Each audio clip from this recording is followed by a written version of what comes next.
ونصلي على رسوله الكريم أما بعد فأعوذ بالله من الشيطان الرجيم بسم الله الرحمن الرحيم إنا فتحنا لك فتحا مبينا ليغفر لك الله ما تقدم من ذنبك وما تأخر ويتم نعمته عليك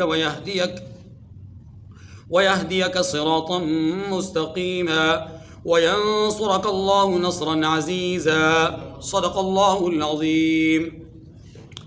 سورۃ الفتح مدنی صورت ہے اور اس سورہ مبارکہ میں 29 آیات اور 4 رکوعات ہیں۔ یہ سورہ مبارکہ سن 6 ہجری میں نازل ہوئی۔ اس سورہ مبارکہ میں اللہ ذوالجلال نے فتح مبین کی بشارت دی ہے۔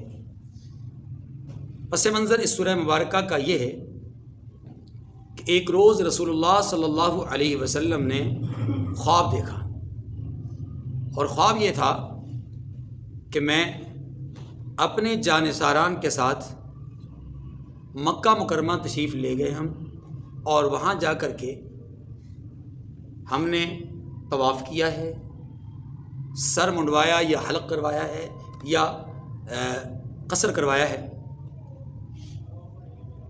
اور واپس آ گئے۔ آپ صلی اللہ علیہ وسلم نے اس عمل میں اپنے ساتھ اپنی جماعت کی شرکت کو بھی خواب میں دیکھا۔ صبح ہوئی، آپ علیہ السلام کا عام معمول یہ تھا کہ فجر کی نماز پڑھ کر آپ سوال کرتے کہ کسی نے کوئی خواب دیکھا؟ اگر کوئی بتاتا کہ میں نے خواب دیکھا، تو آپ صلی اللہ علیہ وسلم اس خواب کی تعبیر کے لیے اکثر و بیشتر حضرت ابوبکر رضی اللہ تعالیٰ عنہ کو حکم ارشاد فرماتے کہ ابوبکر خواب کی تعبیر بیان کرو۔ کبھی کبھی آپ صلی اللہ علیہ وسلم خود بھی خواب کی تعبیر بیان فرماتے تھے۔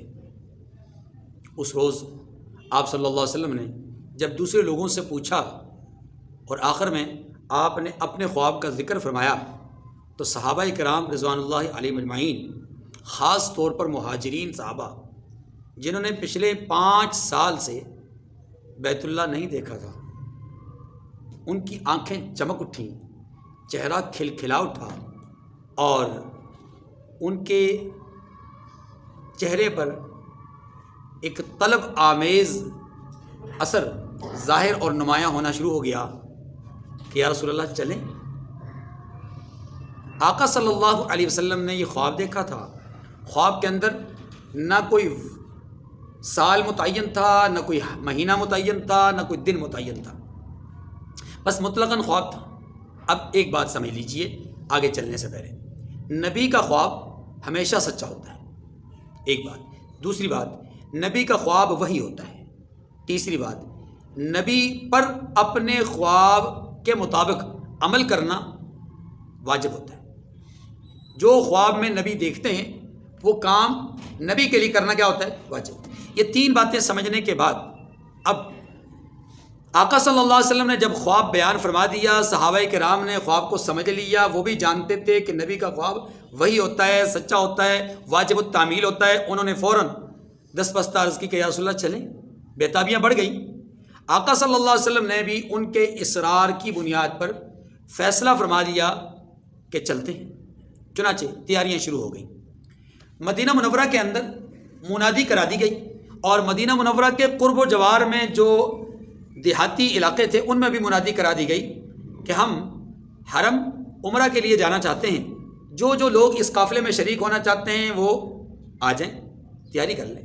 چنانچہ چند ہی دنوں میں رخت سفر باندھ لیا گیا، لیکن جانے سے پہلے ہی مکہ مکرمہ میں مشرکین مکہ کو اطلاع ہو گئی کہ مسلمان ایک بڑے لشکر کے ساتھ یا بڑا لشکر لے کر کے بیت اللہ کی طرف آ رہے ہیں۔ چنانچہ انہوں نے جنگ کے لیے تیاری کر لی۔ رسول اللہ صلی اللہ علیہ وسلم جب تیاری فرما رہے تھے تو آپ صلی اللہ علیہ وسلم کے سامنے 2 پہلو تھے۔ ایک یہ کہ ہم ارادہ عمرہ سے جا رہے ہیں، لہٰذا ہمارا مشن، ہمارا کاز وہ صرف اور صرف عمرہ کی ادائیگی۔ چنانچہ آپ نے منادی کروائی عمرہ ہی کے لیے، لیکن ساتھ ساتھ خطرات کے بادل بھی امڈ رہے تھے یا منڈلا رہے تھے۔ وہ کیا کہ پچھلی 3 بڑی جنگوں میں، بدر میں، احد میں، خندق میں، کفار کو عبرتناک شکست ہو چکی تھی، اور یہ مہاجرین چونکہ مکہ مکرمہ سے آئے ہوئے تھے، یہ دکھ اور الم بھی ان کے دل میں، مشرکین کے دل میں موجود تھا۔ 3 بڑی جنگوں کا دکھ اور مسلمانوں کا ان کے ہاتھ سے نکل جانے کا دکھ یہ ان کے ہاں موجود تھا، اور اس بات کا ادراک اور اس بات کا احساس پیغمبر آخر الزمان صلی اللہ علیہ وسلم کو بحیثیت سپہ سالار، بحیثیت رہبر اور رہنما، آپ کو بھی اس کا ادراک تھا۔ چنانچہ آپ صلی اللہ علیہ وسلم نے احتیاطی تدابیر کے تحت آپ نے صحابہ کرام رضوان اللہ علیہم اجمعین سے یہ کہہ دیا کہ ہم چونکہ احرام باندھیں گے عمرے کا، ممکن ہے کہ ہمیں روک دیا جائے،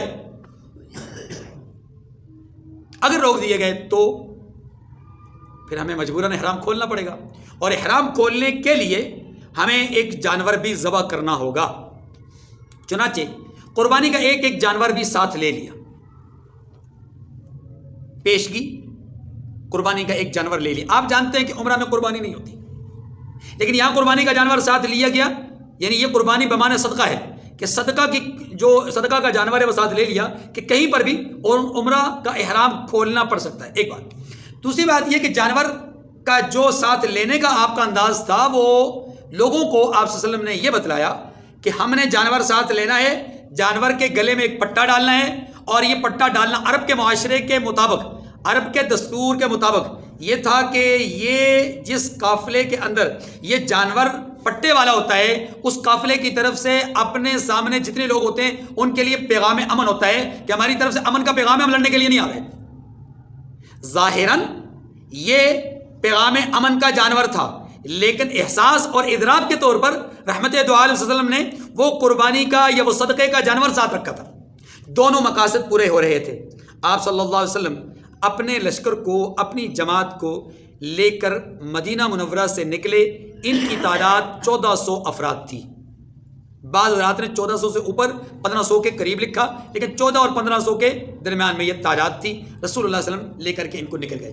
ادھر مشرکین مکہ پوری طرح تیار، قرب و جوار کے سارے دیہات انہیں بھی مطلع کر دیا گیا، اور قبائل عرب کو آگاہ کر دیا گیا کہ محمد صلی اللہ علیہ وسلم اپنی جماعت کو لے کر کے مکہ مکرمہ پر چڑھائی کے لیے آ رہے ہیں۔ تم اللہ کے گھر کی حفاظت کے لیے اور ہمارا جو تعلق ہے آپس کا، ہماری جو رشتہ داریاں ہیں آپس کی، ہماری جو دوستیاں ہیں آپس کی، اور ہمارا جو مذہبی ایک تعلق ہے، اس کو قائم اور دائم رکھنے کے لیے ہماری حمایت میں اٹھ کھڑے ہو، اور ہماری حمایت میں آ کر کے صحابہ اور محمد کریم صلی اللہ علیہ وسلم کے خلاف ہمارے جنگ میں ہماری دست و بازو بنو۔ چنانچہ مختلف قبائل عرب بھی اس بات کے لیے ان کے شانہ بشانہ لڑنے کے لیے تیار ہو گئے۔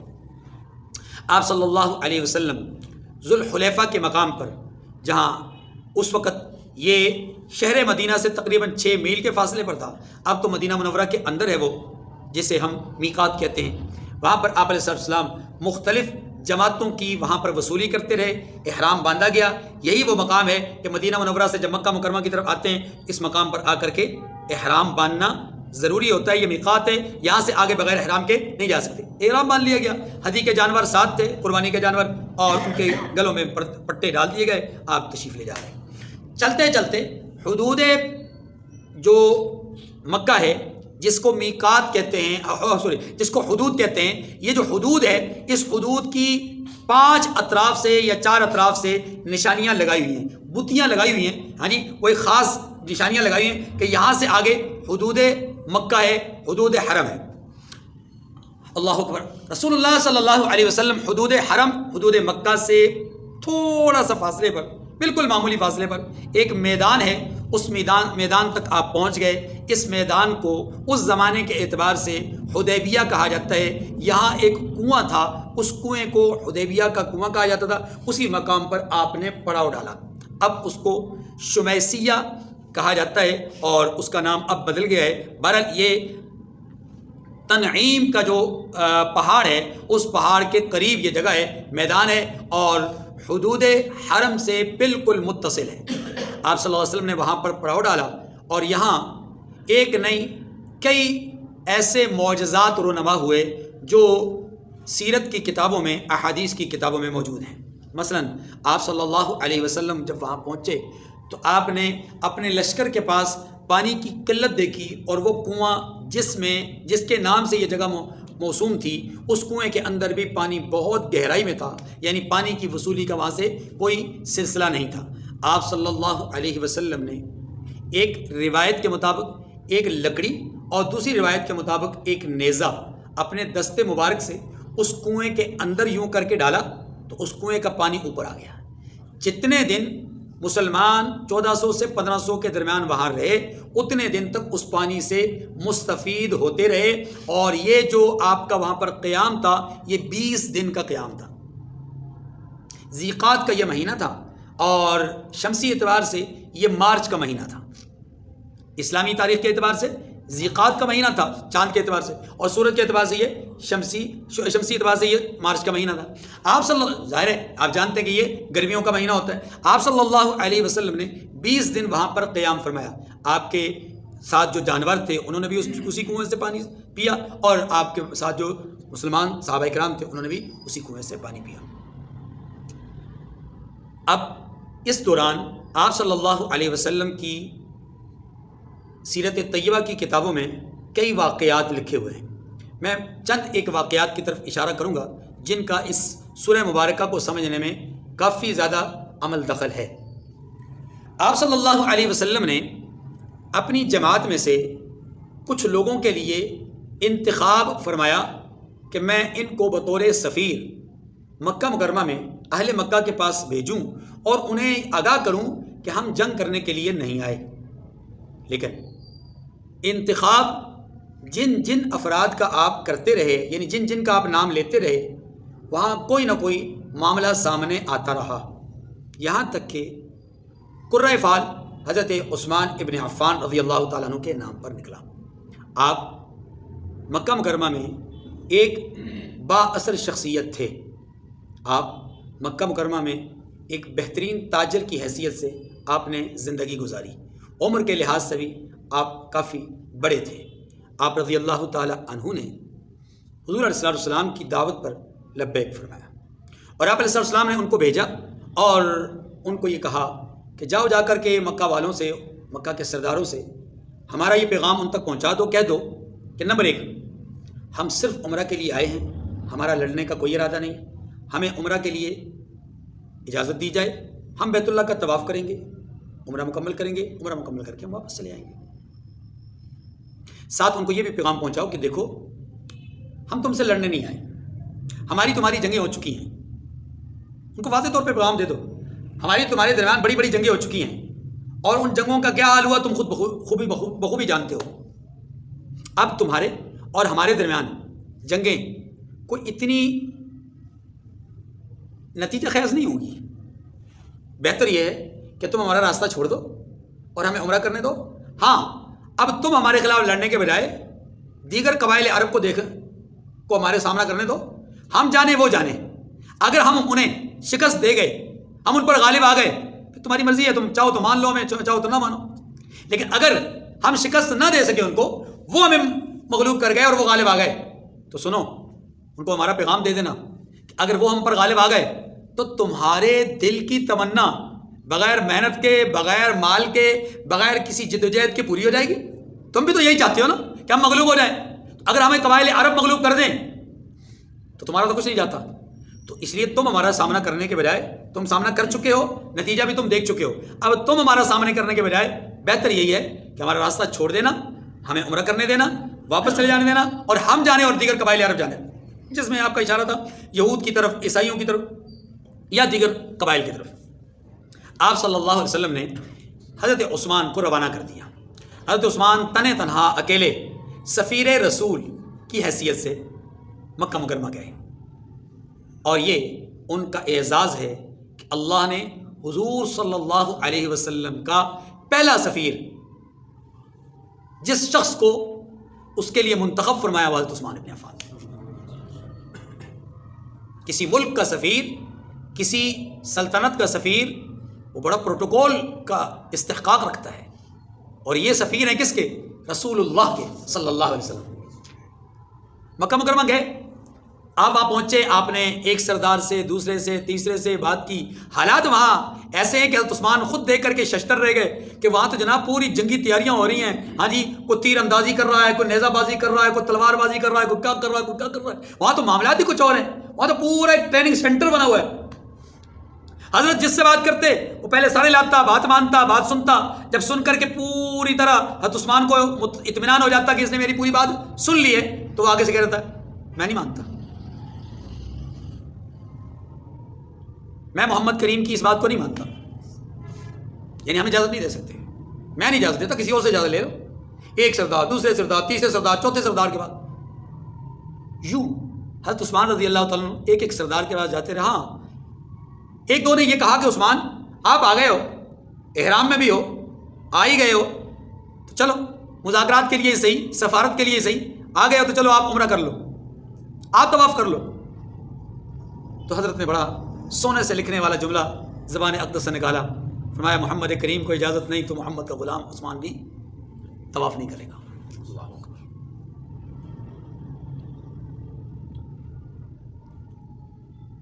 رسول اللہ صلی اللہ علیہ وسلم کی جماعت وہاں پر قیام پذیر تھی، اور آپ کا عام معمول یہ تھا جب بھی آپ سفر پر نکلتے، جہاں پڑاؤ ڈالتے، وہاں پر آپ کی سنت یہ تھی کہ 2 4 5 6 یا 1 یا کچھ لوگوں کو زیادہ حالات کے مطابق لوگوں کو رات کے پہرے کے لیے کھڑا کرتے تھے، پہرے دار مقرر کرتے تھے.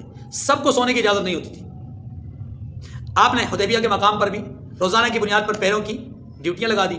ایک روز ایسا ہوا، یا تو عثمان ادھر ہیں، اور ایک روز ادھر ایسا ہوا کہ جبل تنعیم کی طرف سے رات کی تاریکی میں دبے قدموں سے آہستہ آہستہ چلتے چلتے ٹو لگاتے ہوئے کچھ لوگ حدیبیہ کے میدان کے قریب پہنچ گئے. پہرے دار جاگ رہے تھے، رسول اللہ کے پہرے دار جاگ رہے تھے، اور وہ بھانپ گئے کہ کہیں نہ کہیں سے دشمن آ رہا ہے. تو ساتھ والوں کو آہستہ آہستہ اٹھایا، خاموشی سے اٹھ جاؤ، بیدار ہو جاؤ، دشمن آ گیا ہے، لیکن شور شرابہ نہیں کرنا، بس اٹھ جاؤ. چند لوگوں کو قریب قریب سے اٹھا دیا. جب دشمن بالکل قریب آیا تو چاروں طرف سے انہوں نے گھیر لیا، ایسے اچانک اٹھے اور چاروں طرف سے گھیر لیا. 80 افراد تھے اور 80 افراد کو انہوں نے گرفتار کر لیا. رسول اللہ صلی اللہ علیہ وسلم کے سفیر کے بارے میں خبر پہنچ گئی آپ صلی اللہ علیہ وسلم کو. لیکن اس خبر سے پہلے صبح بیدار ہوئے صحابہ کرام نے رسول اللہ کے سامنے ان 80 افراد کو پیش کیا کہ یا رسول اللہ یہ 80 لوگ ہیں، یا یہ لوگ ہیں رات کی تاریکی میں یہ حملہ آور ہونا چاہ رہے تھے. آپ علیہ السلام نے ان کو اچھی طرح جکڑنے اور اچھی طرح باندھنے کا حکم دے دیا. دن کے کچھ ہی لمحات گزرے تھے کہ ان کو لینے کے لیے مکہ سے مشرکین آ گئے. کہا محمد ہمارے کچھ ساتھی آپ نے گرفتار کر رکھے ہیں، انہیں چھوڑ دیں گے تو بات آگے چل سکے گی، نہیں تو پھر جنگ ہوگی. آپ علیہ السلام نے اچھا جنگ والی بات پہلے نہیں کی، کہا انہیں آپ چھوڑ دیں گے تو یہ بہت اچھا ہوگا. آپ علیہ السلام نے فوراً حکم فرمایا چھوڑ دو بغیر کوئی عوض، بغیر کوئی معاوضہ لیے، حتیٰ کہ اپنے سفیر کے بارے میں بھی کوئی خبر نہیں لی. میں چھوڑ دو، 80 افراد تھے، چھوڑ دیے.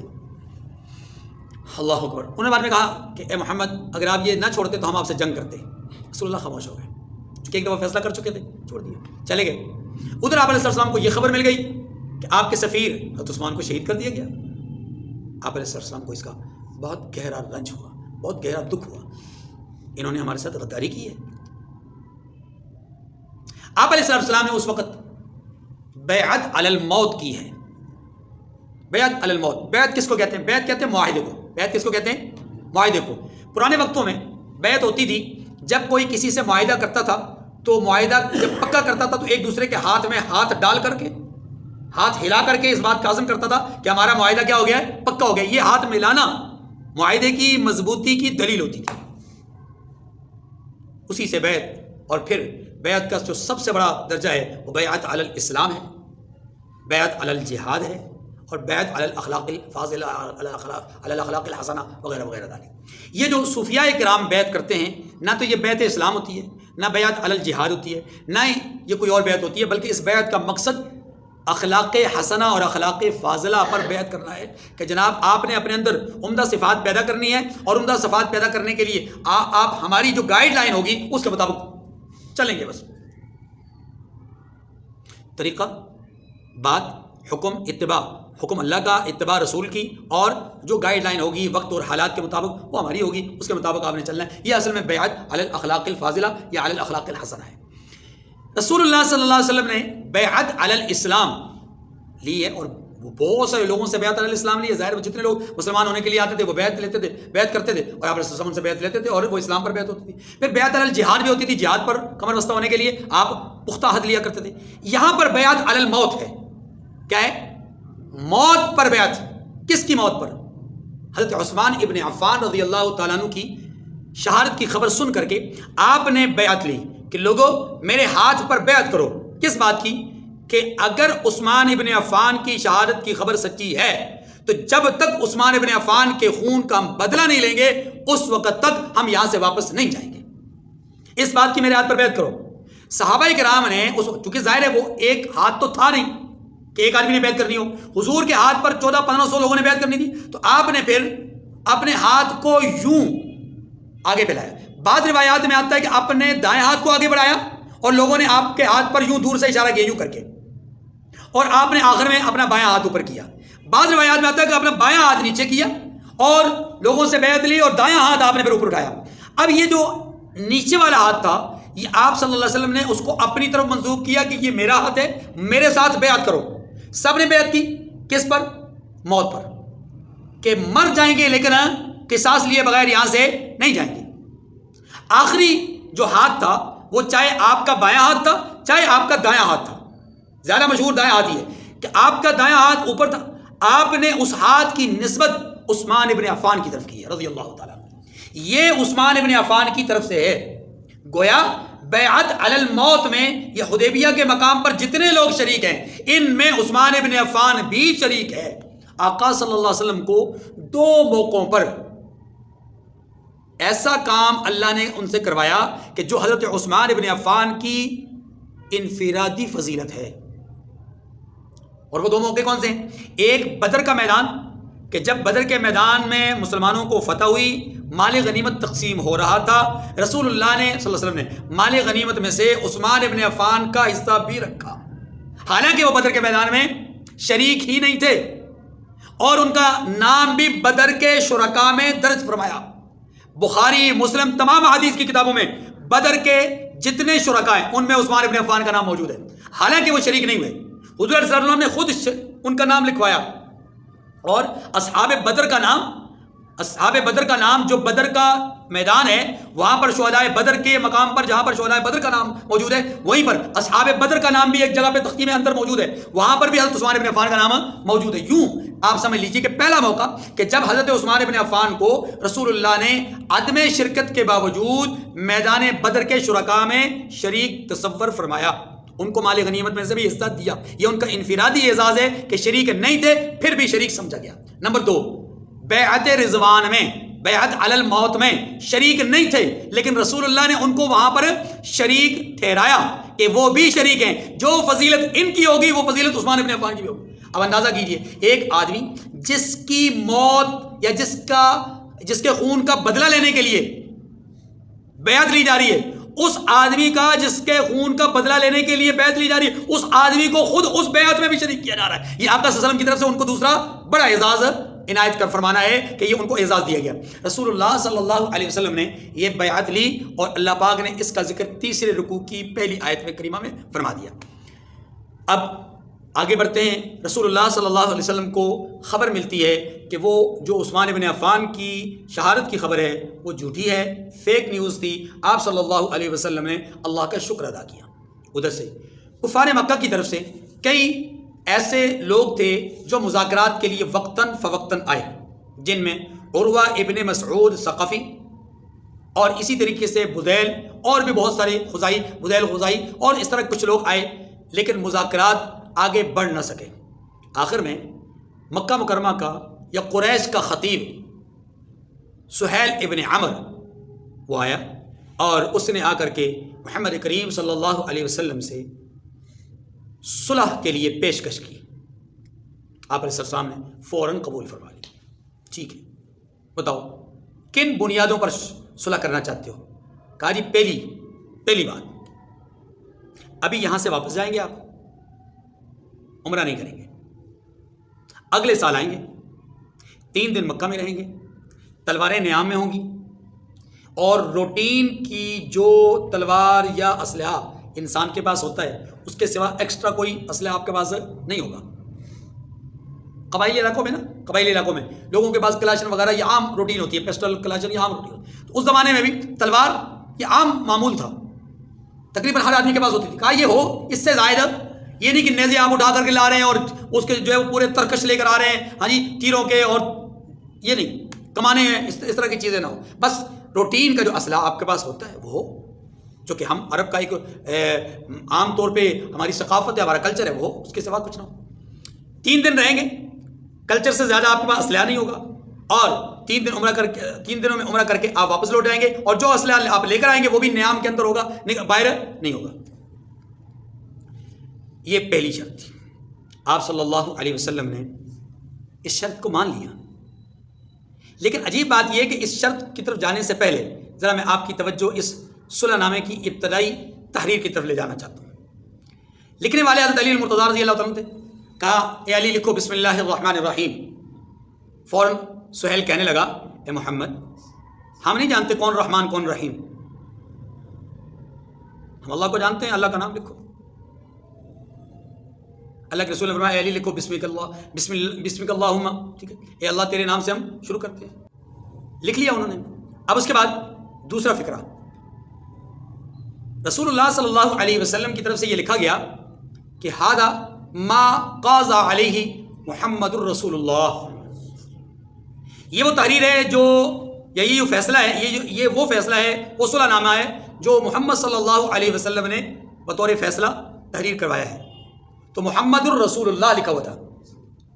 تو سہیل نے کہا کہ اے محمد اگر اس جملے کو ہم مان لیں تو پھر تو اختلاف ہی ختم ہو گیا، اس لیے اس جملے کو ہم نہیں مانتے، آپ اس جملے کو مٹا دیں، یہاں پر لکھتے محمد بن عبداللہ۔ رسول اللہ صلی اللہ علیہ وسلم نے فرمایا اے علی اس کو مٹاؤ اور اس کو مٹا کر کے یہی لکھو۔ تو حضرت علی نے اتنی دیر میں، جتنی دیر میں بھی بات چیت ہونی تھی، یہ جملہ لکھ دیا تھا، بسم اللہ لکھی نہیں تھی، یہ لکھ دیا تھا۔ تو انہوں نے عرض کی کہ یا رسول اللہ میں تو نہیں مٹا سکتا اپنے ہاتھ سے۔ آپ نے فرمایا یہ تحریر مجھے دو، قلم مجھے دو۔ تحریر دی، آپ صلی اللہ علیہ وسلم نے خود مٹایا اس کو، اور روایات کے ظاہر سے معلوم ہوتا ہے کہ آپ نے خود، حالانکہ اس سے پہلے کبھی آپ نے اپنا نام نہیں لکھا، یہ پہلا موقع تھا کہ جب آپ نے خود اپنے نام کو محمد بن عبداللہ لکھا، آپ نے لکھا دے دیا۔ اب صلح نامہ شروع ہوتا ہے، اور وہ پہلی شرط کہ جناب اس سال نہیں، اگلے سال بھی 3 دن کے لیے تلوار نیام کے اندر وغیرہ۔ دوسری شرط، کہا جی دوسری شرط یہ ہے کہ ہمارے مکہ مکرمہ سے کوئی آدمی، چاہے وہ پہلے کا مسلمان ہے یا چاہے بعد کو مسلمان ہو جائے، اگر وہ مکہ مکرمہ سے نکل کر کے مدینہ منورہ چلا جائے رہنے کے لیے تو آپ پر لازم ہوگا کہ آپ اسے واپس لوٹائیں گے۔ لیکن اگر آپ کی طرف سے کوئی آدمی مدینہ سے مکہ مکرمہ آ گیا رہنے کے لیے تو ہم واپس نہیں کریں گے۔ آپ نے فرمایا علی لکھ دو۔ صحابہ کرام رضوان اللہ علیہم اجمعین بے چین، ہاں اضطراب کی کیفیت کی، یہ کیا ہو رہا ہے، ہر بات مانی جا رہی ہے۔ اللہ کے رسول صلی اللہ علیہ وسلم نے اس پر تھوڑی سی بات کی کہ سہیل یہ ٹھیک بات نہیں ہے، یہ بات ٹھیک نہیں ہے۔ صلح نامے میں یہ بھی درج ہوا کہ آپ لکھیے کہ آئندہ 10 سال تک ہمارے اور آپ کے درمیان جنگ نہیں ہوگی۔ صلح نامے میں یہ بات بھی لکھ دی گئی کہ اطراف مکہ میں جو قبائل آباد ہیں وہ اپنی چاہت سے جس کا ساتھ دینا چاہیں ان کو اجازت ہوگی، چاہے وہ ہمارا ساتھ دینا چاہیں چاہے وہ آپ کا ساتھ دینا چاہیں۔ آپ نے لکھ دیا گیا۔ اب یہ ساری شرائط لکھی جا رہی ہے، تقریباً 10 نکات ہیں اس کے، لکھی جا رہی ہیں دوران تحریر۔ ذرا توجہ کیجیے گا، بڑا دردناک قسم کا ایک پہلو ہے۔ تحریر لکھی جا رہی ہے اور تحریر لکھ کر کے ابھی اس پر دستخط نہیں ہوئے۔ معاہدہ تو تب تک پائے تکمیل کو پہنچتا ہے نا جب دستخط ہو جائے، فائنل شکل تو تب ہوتی ہے، ابھی دستخط نہیں ہوئے۔ سہیل کا بیٹا ابو جندل رضی اللہ تعالی عنہ بیڑیوں میں جکڑا ہوا، لڑکھڑاتا ہوا، چھوٹے چھوٹے قدموں کے ساتھ اٹھتا گرتا پڑتا، رسول اللہ صلی اللہ علیہ وسلم کا ماننے والا مسلمان ہو چکا تھا، صحابی رسول ہے، اور یہ گرتا پڑتا ہوا حدیبیہ کے میدان تک پہنچ گیا۔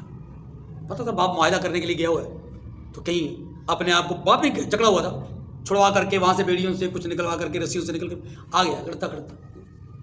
اب جب یہ یہاں پہنچا تو صحابہ کرام رضوان اللہ علیہم اجمعین کو انتہائی زیادہ شفقت اور انتہائی زیادہ پیار اس پر آیا، اور ان کا دل دکھا کہ ہمارا ایک ساتھی ہمارے نبی کو ماننے والا، اس کے ساتھ یہ ظلم و ستم. انہوں نے فوری طور پر ان کو پکڑا اور رسیوں سے اور بیڑیوں سے ان کو نکالنے کی بھرپور کوشش کی اور ان کو اپنی آغوش میں لے لیا اور اپنے ساتھ ان کو لے لیا. سہیل کو پتہ چلا، سہیل نے دیکھا، سہیل نے کہا اے محمد، معاہدہ پایا تکمیل تک تب پہنچے گا جب میرا بیٹا میرے حوالے کر دیا جائے.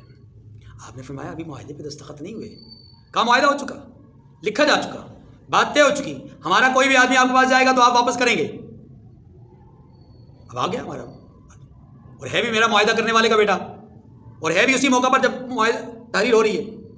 رسول اللہ صلی اللہ علیہ وسلم کی آنکھوں سے آنسو ہیں، صحابہ کرام رو رہے ہیں، اور اس منظر کو، اس کریہ النظر منظر کو آسمان بھی دیکھ رہا ہے کہ رسول اللہ صلی اللہ علیہ وسلم صلح کے لیے اور نتائج پر نظر ڈالتے ہوئے کس قدر عجیب و غریب قسم کے فیصلے فرما رہے ہیں کہ ظاہری طور پر وہ ایسا لگ رہا ہے جیسے کفار کے سامنے ہر بات میں دب کر کے معاہدے کو جو ہے وہ قبول کر رہے ہیں. آپ صلی اللہ علیہ وسلم نے فرمایا ابو جندل کو ان کے حوالے کر دو. اللہ اکبر کبیرہ. رسول اللہ صلی اللہ علیہ وسلم کے اس فیصلے کو سننے کے بعد صحابہ کرام کی آنکھوں میں آنسو چھلک پڑے اور رو رہے ہیں اور عرض کر رہے ہیں کہ یا رسول اللہ، اس قدر دب کر کے، اس قدر مغلوب ہو کر کے ہم.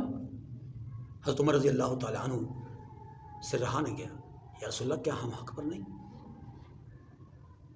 میں عمر حق پر ہیں؟ کیا یہ باطل پر نہیں؟ عمر باطل پر ہیں؟ کیا یہ مر جائیں، اگر ہماری جنگ ہو یہ مر جائیں تو جہنم میں جائیں گے، کیا یہ سچ نہیں؟ عمر سچ ہے. کیا اگر ہم مر جائیں اس جنگ میں تو ہم جنت میں جائیں گے، کیا یہ سچ نہیں؟ عمر یہ بھی سچ ہے. یا رسول اللہ، اتنا دب کر کے معاہدہ کرنے کی ضرورت کیا ہے؟ اعلان جنگ فرما دیجیے، اعلان جنگ فرمائیے. یہ کیا ہے کہ کتنا کمزور ہو کر کے اور اتنا پس کر کے جو ہے ہم اب اس معاہدے کو قبول کریں.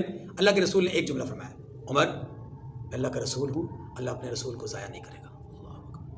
حضرت عمر خاموش تو ہو گئے، لیکن دل کے اندر قلق موجود ہے کہ کیا ماجرا کیا ہے. بےتابی ہے، بڑھتی جا رہی ہے، چین نہیں آیا. حضرت ابوبکر کے پاس گئے، سارے سوالات کیے، اور سارے سوالات کر کے حضرت ابوبکر کو اپنا ساتھی بنانے کا پورا عزم اور ارادہ کیا کہ ان کو ساتھ لے کے چلتا ہوں، رسول اللہ شاید ہو سکتا ہے ان کی کو بات مان لیں اور اس معاہدے کو توڑ دیں اور کچھ جنگ کا اعلان کر دیں. ہم کو کمزور تھوڑی ہیں. مقصود ان کا خیر تھی. حضرت عمر نے حضرت ابوبکر سے وہی سارے سوالات کیے، سارے سوالات اسی طرح، سارے جوابات اسی طرح. آخر میں حضرت ابوبکر صدیق نے بھی وہی جملہ کہا جو رسول اللہ نے فرمایا تھا. فرمایا عمر، وہ اللہ کے رسول ہیں، اللہ اپنے رسول کو ضائع نہیں ہونے دیں گے. حضرت عمر خاموش ہو گئے. بس پھر معاہدے پہ دستخط ہوئے. فرمایا ابوبکر آؤ، معاہدے پہ دستخط کرو. ابوبکر رضی اللہ عنہ نے دستخط کیا، عمر رضی اللہ عنہ نے دستخط کیا. حضرت علی سے فرمایا آپ دستخط کرو. حضرت عبدالرحمن بن عوف سے فرمایا آپ دستخط کرو. 4 یہ صحابہ تھے، 5ویں رسول اللہ صلی اللہ علیہ وسلم خود آپ نے دستخط فرمائے. اور پھر ادھر سے سہیل نے اور دوسرے بدیل نے، ان سب لوگوں نے جو ہے وہ دستخط کیا. وہ مذاکراتی ٹیم جو تھی اس نے دستخط کیے. دستخط ہو گئے، معاہدہ ہو گیا. معاہدہ ہونے کے بعد وہ لوگ چلے گئے ابو جندل رضی اللہ عنہ کو لے کر کے. رسول اللہ صلی اللہ علیہ وسلم اپنے صحابہ کرام سے کہتے ہیں کہ میرے ساتھیوں احرام اتار دو، جانور ذبح کرو، احرام اتار دو. اب صحابہ کرام رضوان اللہ علیہ اجمعین پر شک طاری ہو گیا کہ یہ تو پکا فیصلہ ہو گیا. پریشانی کے عالم میں ہم تو کیا جذبات لے کر کے آئے تھے، طواف کعبہ کریں گے، بیت اللہ کو دیکھیں گے، 5 سال ہو گئے بیت اللہ کو دیکھا نہیں. یہ فیصلہ ہو گیا، اور فیصلہ بھی اس قدر جو ہے وہ پست مطلب حالات میں ہوا کہ اس میں بظاہر دبنے والی بات نظر آ رہی ہے، مغلوبیت والی بات نظر آ رہی ہے. اللہ اکبر. رسول اللہ صلی اللہ علیہ وسلم نے جب ان سب حضرات کو دیکھا تو وہ جو اندر کا ایک قلق تھا، وہ جو ایک سکتہ تھا، اس کیفیت میں ہونے کی وجہ سے وہ فوری طور پہ عمل نہ کر سکے. رسول اللہ صلی اللہ علیہ وسلم اپنے خیمے میں تشریف لے گئے. اس وقت آپ کے ساتھ ام المؤمنین سیدہ ام سلمہ رضی اللہ تعالی عنہا تھی. آپ نے ان سے پوچھا کہ یا رسول اللہ آپ بہت پریشان نظر آ رہے ہیں. فرمایا کہ میں نے اپنے ساتھیوں سے کہا کہ قربانی کے جانوروں کو ذبح کرو، حلق کرو اور کیا کہتے ہیں اس کو احرام اتار دو، لیکن کسی نے میری بات کو سنا نہیں. انہوں نے ایک بڑی زبردست حکیمانہ بات کی کہ یا رسول اللہ آپ کسی کو کہتے کیوں ہیں؟ اس وقت وہ غم میں ہیں، اس وقت وہ پریشانی میں ہیں، اس وقت وہ سکتے کے عالم میں ہیں. یا رسول اللہ آپ ان کو کہیں نا، آپ ان کو کر کے دکھائیں، آپ کیجئے پھر آپ دیکھیے کیا ہوتا ہے. اللہ کے رسول کو انہوں نے عرض کی کہ یا رسول اللہ آپ جائیے، جا کر کے اپنے جانور کو ذبح کیجیے، اپنا احرام کھولیے، سر پہ حلق کیجیے یا قصر کیجیے. اللہ کے رسول باہر تشریف لے گئے. آپ نے جانور کے گلے پہ چھری پھیری. صحابہ کرام نے یہ منظر دیکھا.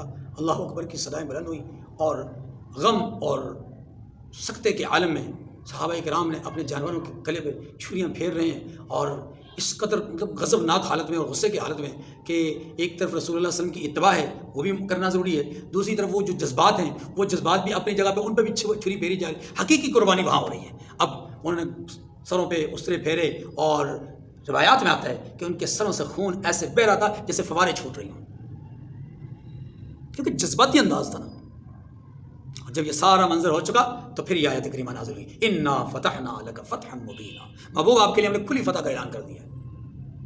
اور روایات میں آتا ہے کہ جب حضرت عمر رضی اللہ عنہ نے یہ آیات سنی، بلکہ حضرت عمر رضی اللہ عنہ کو حضور علیہ السلام نے بلایا، اے عمر ادھر آؤ، اللہ نے یہ آیات اتاری ہیں، تو حضرت عمر رضی اللہ عنہ فرتے جذبات میں آ کر کہتے ہیں یا رسول اللہ یہ فتح ہے، یہ فتح ہے کہ ہم بغیر عمرہ کیے، بغیر مدینہ مکہ مکرمہ حاضری دیے، بغیر طواف کیے ہم واپس جا رہے ہیں، یہ فتح ہے، یہ فتح ہے کہ ہم نے ان کی ہر شرط کو مان لیا، یہ فتح ہے، یہ فتح ہے کہ ایک آدمی ہمارے سامنے بیڑیوں میں جکڑا ہوا ہماری مدد اور ہماری نصرت کا طلبگار ہو کر کے ہمارے پاس آیا، ہم نے اسے اس کے دشمن کے ہاتھ واپس لوٹا دیا، یہ فتح ہے۔ اللہ کے رسول صلی اللہ علیہ وسلم نے فرمایا عمر اللہ نے کہہ دیا انا فتحنا لک فتحا مبینا، خاموش۔ پھر اللہ نے دکھایا کہ کیسے فتح دیتے ہیں، پھر اللہ نے فتح دکھائی۔ اس سے اگلے مناظر میں آپ کے سامنے یہ بات عرض کرنا ضروری سمجھوں گا کہ رسول اللہ صلی اللہ علیہ وسلم کے سامنے دو بڑے مراکز تھے دشمنی کے اعتبار سے، آپ کے دشمنوں میں دو بڑے دشمن تھے اور دو ان کے بڑے مراکز تھے، اور دونوں مراکز کے حوالے سے تفصیلی بات انشاءاللہ اگلی نشست میں ہوگی۔ وآخر دعوانا ان الحمد للہ رب العالمین۔